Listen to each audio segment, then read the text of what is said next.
සද්ධර්ම රත්නාවලියේ ස්වාධීනත්වය, ස්වකීයත්වය, ස්වතන්ත්‍රභාවය, භාෂා භාවිතය කියන ප්‍රශ්නයට අදාළ කරුණු ටික තමයි මේ අද කතා කරන්න යන්නේ.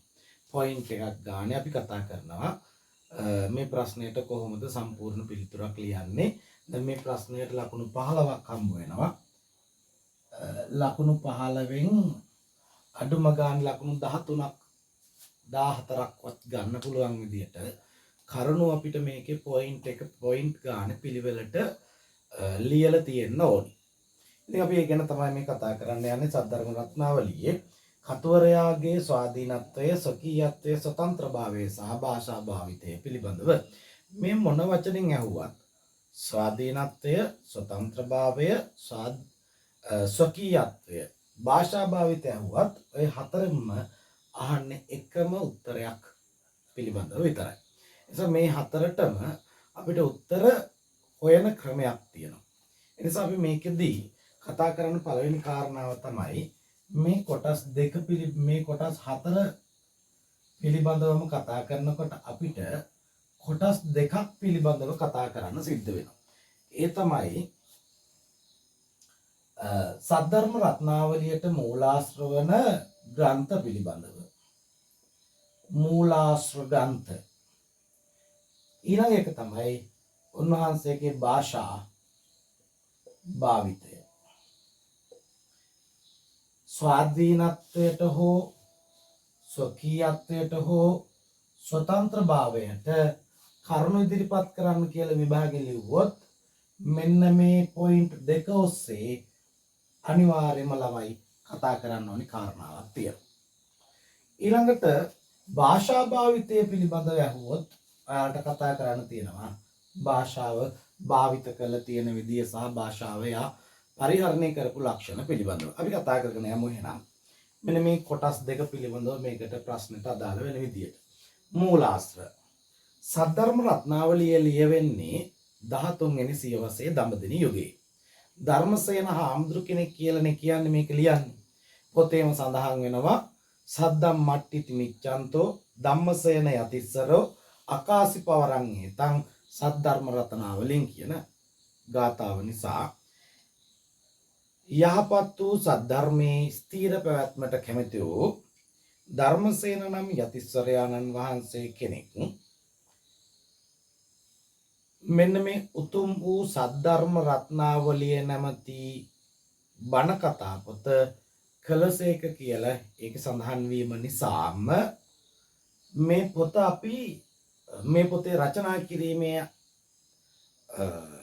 අයිතිය පවරනවා අපි ධර්මසේන කියන හාමුදුරු කෙනෙක්ට. උන්වහන්සේගේ ජීවිත තොරතුරු වැඩි විස්තර සාහිත්‍ය තුල අපිට අල්පයි හොයාගන්න.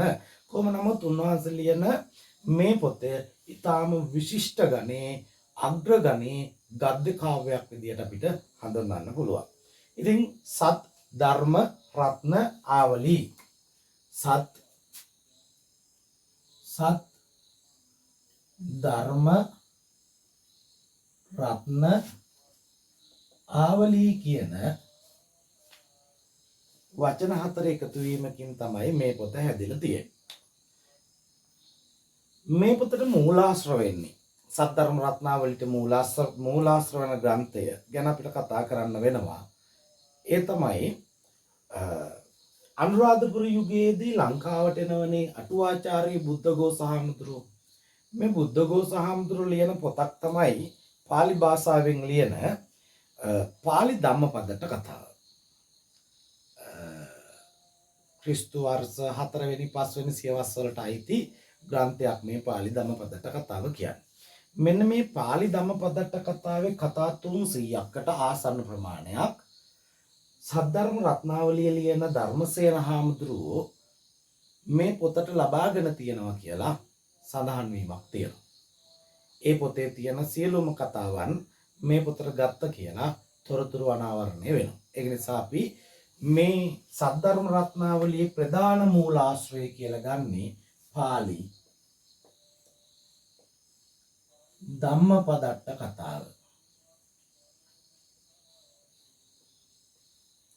පාලි ධම්මපදට්ට කතාව තමයි මේකේ ප්‍රධාන මූලාශ්‍රය කියලා ගන්න.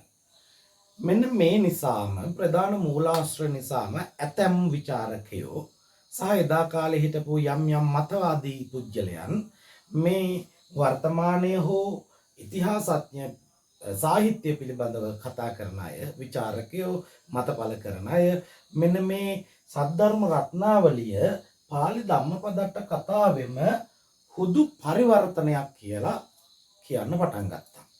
එතකොට මේක හුදු පරිවර්තනයක් නම් මේක කොපියක් නම් එතකොට සද්ධර්ම රත්නාවලිය ලියපු ධර්මසේන හාමුදුරන්ට මේ පොතේ සම්පූර්ණම ක්‍රෙඩිට් එක අයිතිය දෙන්න විදියක් නැති වෙනවා.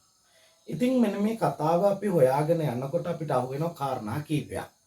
එක තමයි දැන් මේ සද්ධර්ම රත්නාවලිය පාලි ධම්මපදට්ට කතාව මූලාශ්‍ර කරගෙන ලිව්වට ඒක කොපියක් නෙවෙයි කියලා පෙන්වන්න.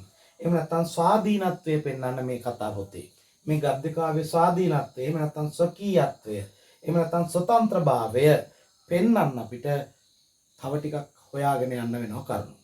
අන්න ඒකදී අපිට අහු වෙනවා හරි. පාලි ධම්මපදට්ට කතාව තමයි මූලාශ්‍ර කරගන්නේ සද්ධර්ම රත්නාවලිය ලියන්න. ඒක අපි පිළිගන්නවා.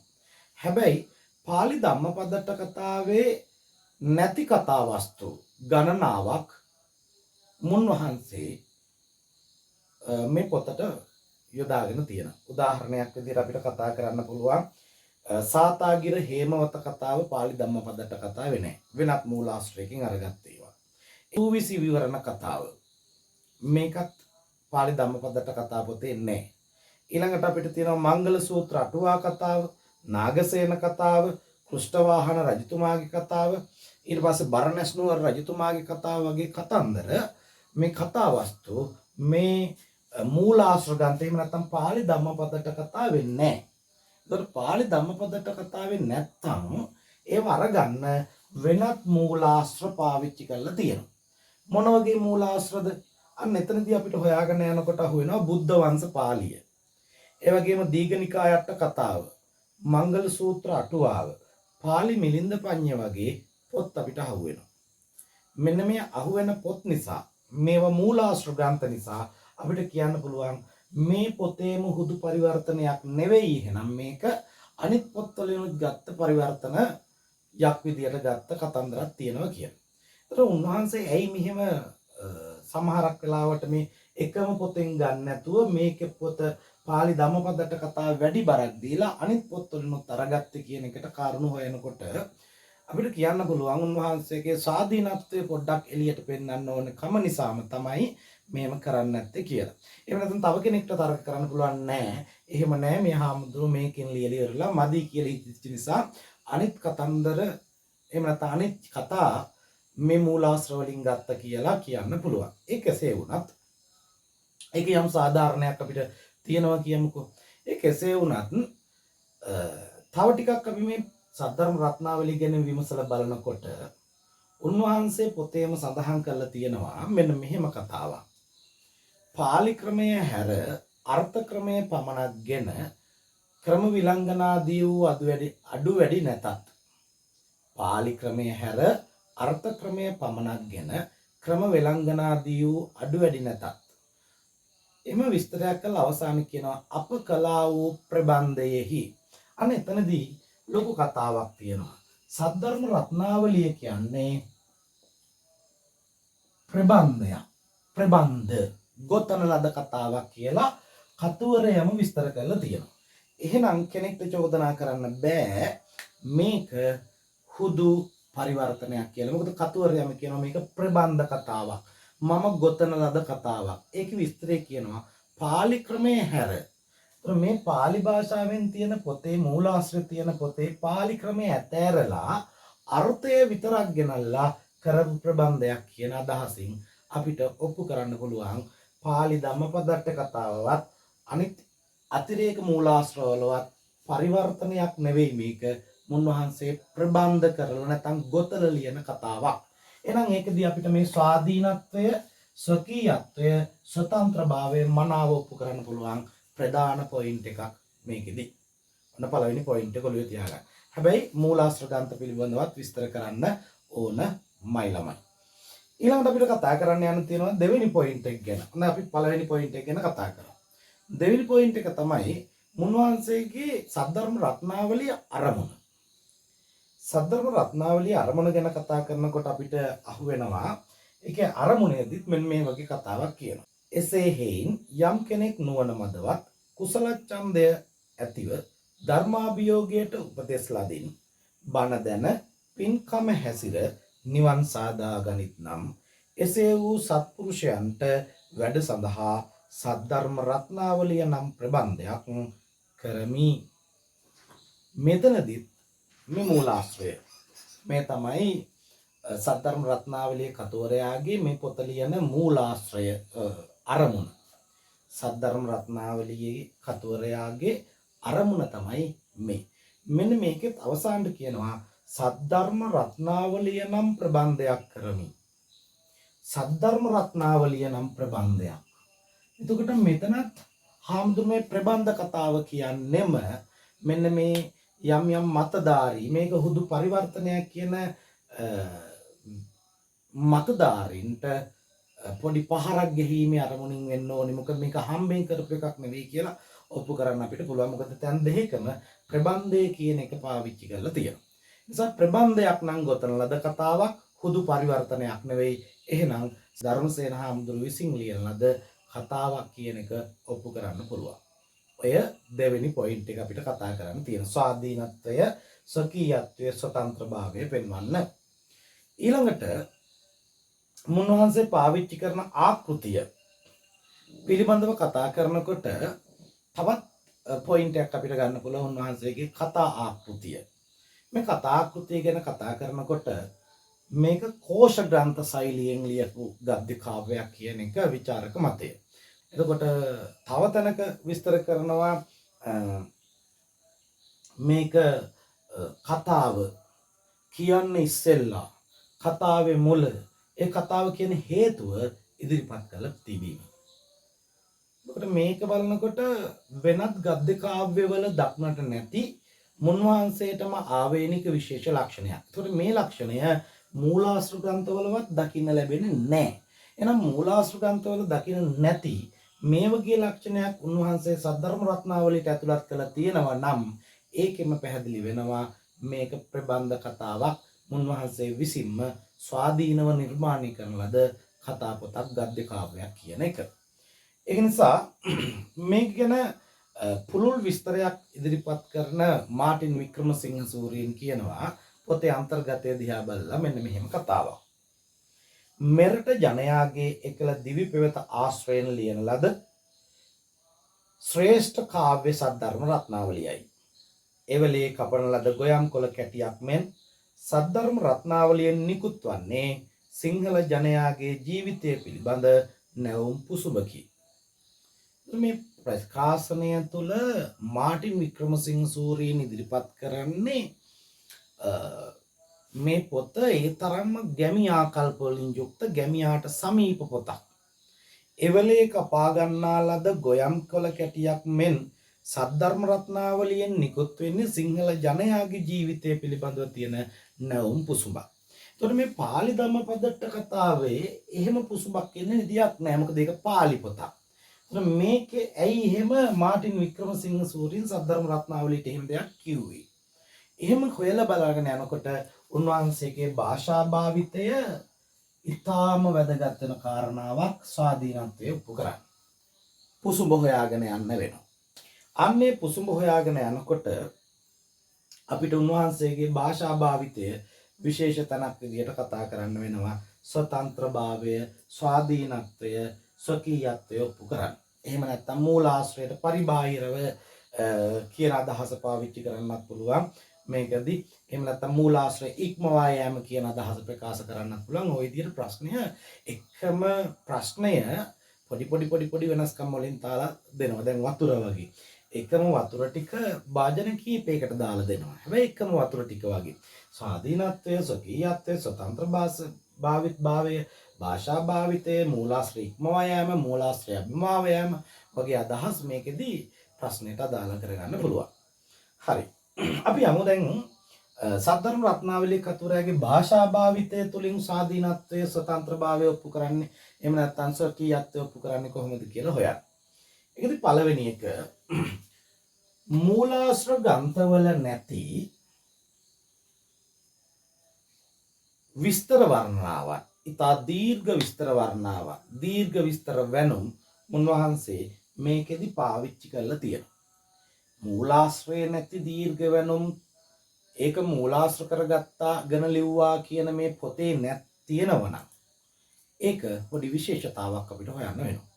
ඒ නිසා අපිට හොයාගෙන යනකොට තියෙනවා උදාහරණයක් විදියට ඔයාලට තියෙන නිර්දිෂ්ට ග්‍රන්ථ තමයි මට්ට කුණ්ඩලී සහ කුණ්ඩලකේසි. අපි මේ දෙකෙන් උදාහරණ ගමුකෝ.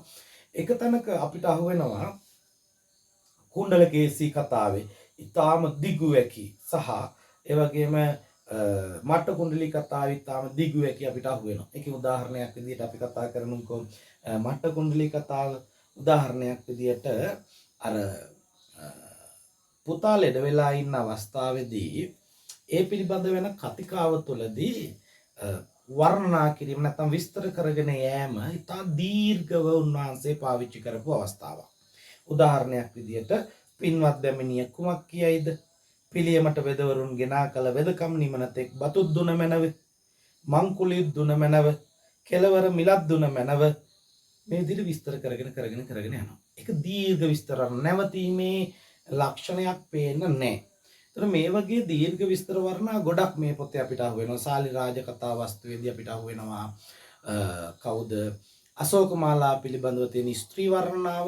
මේ වගේ වර්ණනා ගොඩක් දීර්ඝ විස්තර වර්ණාවන් අපිට අහු වෙනවා. ඉතින් ඒක නිසා මේක මූලාශ්‍ර ග්‍රන්ථයේ එහෙම දීර්ඝ විස්තර වර්ණනා නැහැ. එහෙනම් මූලාශ්‍ර ග්‍රන්ථයේ නැති දීර්ඝ විස්තර වර්ණනා මේ සද්ධර්ම රත්නාවලියේ තියෙනවා නම් අනිවාර්යයෙන්ම මේක හම්දුරන්ගේ ප්‍රබන්ධ කතාවක් සොකියත්වය ඔප්පු කරන්න පුළුවන්. ඊළඟ කතාව තමයි කෙටි වැකි පාවිච්චි කිරීම. ඒකේ මම උදාහරණ ගන්න කුණ්ඩලකේසි කතාවේ කෙටි වැකි පාවිච්චි කරන අවස්ථාව අර හොරා මේක කියන්නේ ඉස්සර තව කාරණාවක් තියෙනවා කුණ්ඩලකේසි කතාවේදී මූලාශ්‍ර ග්‍රන්ථයේදී පාලි ධම්මපදට්ට කතාවේදී මේ හොරාට කියන නම තමයි හරන්තික කියන්නේ. හරන්තික. හැබැයි උන්වහන්සේ මේ නමවත් පාවිච්චි කරන්නේ නැහැ. ඒකට කොපියක් නම් ඒ නම පාවිච්චි කරන්න එපා නේද? ඒ මූලාශ්‍රය හුදු පරිවර්තනයක් නම් ඒ නම පාවිච්චි කරන්නත් ඕනේනේ. හැබැයි මේ නම පාවිච්චි කරන්නේ නැහැ මේ ආන්දර. එහෙනම් මේ නම පාවිච්චි කරන්නේ නැත්නම් ඒකත් පොඩි විශේෂතාවයක් තියෙනවා. එතකොට මේ මූලාශ්‍රයේ තියෙන ඇතම් සිදුවීම් පවා වෙනස් කරන්න උන්වහන්සේ පාවිච්චි කරලා තියෙන කාරණා අවස්ථාවන් අපිට දකින්න පුළුවන්. හරි අපි යමුකෝ මේ කෙටි වෙකි පාවිච්චි කරන අවස්ථාවටදී කුණ්ඩලකේසි කතාවේදී කතාවේ කෙටි වෙකි පාවිච්චි කරන අවස්ථාවේදී අපිට අර හොර දෙටුව අල්ලගෙන ඇවිල්ලා හොර දෙටුව කුණ්ඩලකේසිට කසාද බන්දලා දුන්නාන් පස්සේ ඒ කුණ්ඩලකේසි කියන පොඩි කෙල්ලා මෙයාගේ හිත් ගැනීම සඳහා මෙතන දැන් ඒක පාර්ශ්වීය ආදරයක් නේ තියෙන්නේ. ඒතොර අරයා මැරෙන්න ගියපු එක්කෙනා අර අපි කියන්නේ එකට තුත්තිරි ගහක් තෙල්ලෙනවා වගේ කතාවක් නෙවෙයි මේ හොරාට. ඒක නිසා හොරා ආදරේ නේ කුණ්ඩලකේසිට. කුණ්ඩලකේසි හිතනවා හොරාව ආදරෙන් තමන් ගාවට නම්ම ගන්න. ඒක නිසා කුණ්ඩලකේසි සියලුම ආභරණ දාගෙන බලන්න උන්වහන්සේ මේ ප්‍රකාශන තුල ඉතාම කෙටි වෙකි පාවිච්චි කරනදී සෞබර්ණලා සරසීගෙන තුමුම ඕහට බත්මාලු පිසති කවති හිසදෝවති නාවති ඔය විදිහට හාමුදුරු විස්තර කරගෙන යනවා කුණ්ඩලකේසි කතාව.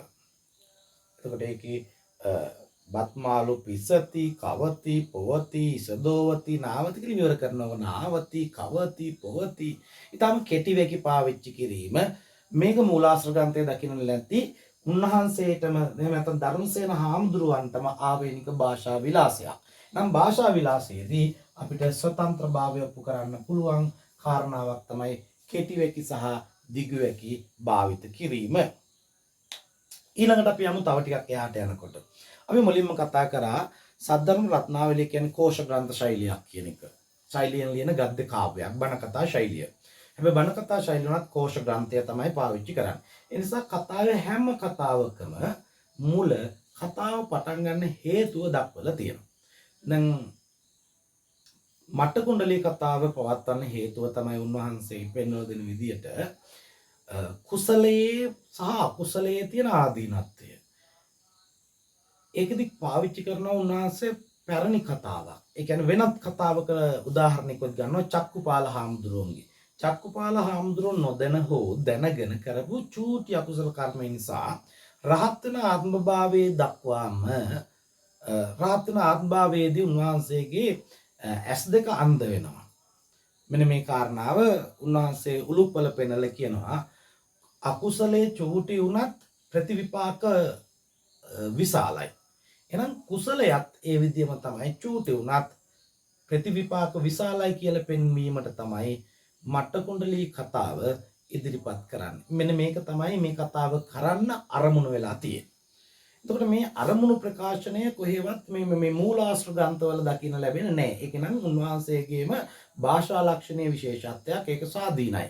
උන්වහන්සේටම ආවේනික කතා කලාවේ ලක්ෂණයක්. ඒ වගේම කුණ්ඩලකේසි කතාව දිහා බැලුවාන් පස්සෙත් අපිට ඉදිරිපත් කරන්න පුළුවන්. කුණ්ඩලකේසි තියෙන්නේ නිෂ්ප්‍රයෝජන කතාවෙන් ප්‍රයෝජන ලවයකුත් නැති නියාව අඟවන්නට. කුණ්ඩලකේසිගේ වත දක්වමු. නිෂ්ප්‍රයෝජන කතාවෙන් ප්‍රයෝජනයක් නැති කතාවන් වලින් කිසිම ප්‍රයෝජනයක් නැති නියාව හංගවන්න තමයි කුණ්ඩලකේසි කතාව දක්වන්නේ. ඉතින් මෙහෙම මූලාශ්‍රයේ නැති භාෂා භාවිතයක්, භාෂා ලක්ෂණයක්, ආකෘතිකමය ලක්ෂණයක් උන්වහන්සේ පාවිච්චි කිරීමම ස්වාධීනත්වය පෙන්වන්න තවත් උදාහරණයක් විදියට පොයින්ට් එකක් විදියට අපිට ගන්න පුළුවන්. ඊළඟට උන්වහන්සේ මේ කතා පොත ඇතුලේ යොදාගෙන තියෙන ධර්මෝපදේශ. ඒ ධර්මෝපදේශ ඊටාම ගැමියාට සමීප වෙන විදියට, දැනෙන විදියට සරල ගැමි වාග් භාෂාවක් භාවිත කිරීමත් ඇතැම් අවස්ථාවලදී ව්‍යක්ත විසරද භාෂාව පාවිච්චි කිරීමත් උන්වහන්සේ කරලා තියෙනවා. ඉතින් මේ දෙකෙන්ම මේ භාෂා විලාස දෙකෙන්ම පාවිච්චි කරගෙන උන්වහන්සේ මේ සාමාන්‍ය මිනිසුන්ට දැනෙන ධර්ම කාරණා විස්තර කිරීම කරලා තියෙනවා. ධර්මෝපදේශ දීම ස්වාධීනත්වයේ කාරණාවක්. මොකද ඒවා මූලාශ්‍ර ග්‍රන්ථයේ එහෙම බණ කතා කීමක් මූලාශ්‍ර ග්‍රන්ථයේ නැහැ. කතාව ඉදිරිපත් කරගෙන යෑමක් තමයි තියෙන්නේ. හැබැයි මේකේ කතාව ඉදිරිපත් කරගෙන යන ගමන් ධර්මෝපදේශ දීම බණ කීම සිදු කරනවා. ඒක උන්වහන්සේගේ භාෂා විලාසයේ තවත් විශිෂ්ට ලක්ෂණයක්. ඊළඟ කතාව තමයි ඊළඟ පොයින්ට් එකට අපි ගියොත් අපිට කතා කරන්න තියෙන තව එකක් තමයි උන්වහන්සේ යොදා ගන්නා උපමා භාවිතය. මේක අනිවාර්යයෙන්ම භාෂා භාවිතය ගැන කතා කරත්, ස්වාධීනත්වය ගැන කතා කරත්, ස්වාධීනත්වයටම තමයි පුතාලා මේ භාෂා භාවිතයත් වෙන්නේ. සමහරකට භාෂා භාවිතය ගැන අහලා තිබුණොත් ඔයාලා මේ ස්වාධීනත්වය මේ ඔප්පු කරන්න යන්න එපා.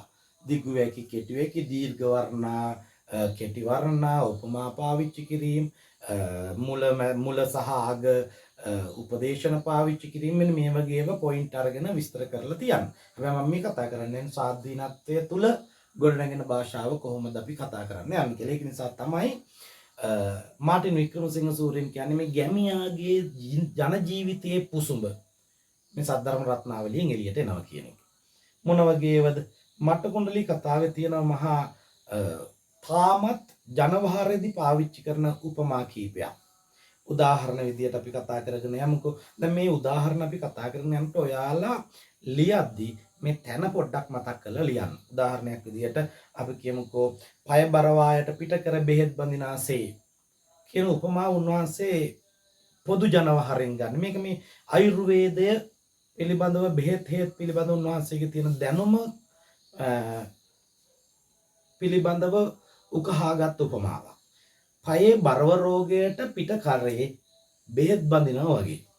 ඒතර මේවා උන්වහන්සේ ගාමීය වශයෙන් ගත්ත උපමා. ඉතින් අපිට උපමා ටික සංසන්දනය කරලා බලනකොට තියෙනවා කෘෂිකර්මාන්තය අස්සෙන් පැසුණු ගොයන් මුල්ලු වාසේ වගේ ඒවා. ඊට පස්සේ සමාජීය පැත්තෙන්, ඊට පස්සේ පරිසරය පැත්තෙන්, ආයුර්වේදයේ පැත්තෙන් මේ හැම පැත්තෙම යම් ප්‍රාමාණික දැනුමක් තියෙන උන්වහන්සේ නමක් නැත්නම් හාමුදුරුවෝ වහන්සේ නමක් තමයි සද්ධර්ම රත්නාවලියේ ඉන්නේ. ඉතින් අකුරු ලියන්නාසේ නොදන්නා කෙනෙකුන් පත්වල ඉරියන්දිනාසේ, ඇස්සරහන්නට තොලඳුන ගානාසේ, ආන්දායවා තබාලා වල්පත ගත්තාසේ, ඇඟුලකින් තඹමල කර නැතිවන්නාසේ, ලා රසෙහි ගාලා ඔසවාගත් කබෝලීල මල් දමක් වැනි වූ බුදුන් වහන්සේ අදන් සිවුරන් දින විදිය පොල් ගසින් තල්පක් පතන්නාසේ පුන් සඳ මඩලෙන් භාගයක් රත්වලායකින් වැසෙන කලක් පරිද්දෙන් පිටවට වැස්සෙන් කලේ ඇතුළට ප්‍රයෝජනය නැත්තාසේ වගේ මෙන්න මේ වගේ ග්‍රාමීය උපමා පාවිච්චි කරලා තියෙනවා. විශේෂත්වය තියෙන්නේ ඒ ග්‍රාමීය උපමා මූලාශ්‍ර ග්‍රන්ථවල දකින්න නැහැ. එහෙනම් මේක ප්‍රබන්ධ කතාවක්ම තමයි. එහෙනම් ස්වාධීනත්වය ඔප්පු කරන්න දෙයක් නැහැ. ඔප්පු කරලම හාමුදුරු මේ පොතේ තියෙනවා. ඒ වගේම කුණ්ඩලකේසි කතාව බැලුවොත් කුණ්ඩලකේසි ලස්සන නිසා කොහොමද අර සත්මහල් ප්‍රාසාදයක තියලා තියෙන්නේ රූපවත් උපන්නාට පාටෝපයට හිරගේක ලුවාසේලුව ලස්සන වීමේ විපාකයට නැත්තම් දඬුවමට හිරගේක තියලා දැම්මලු. නුවණ නම් ඇතිවන්නා පලාගෙන කන්නට නොවෙත් ප්‍රයෝජන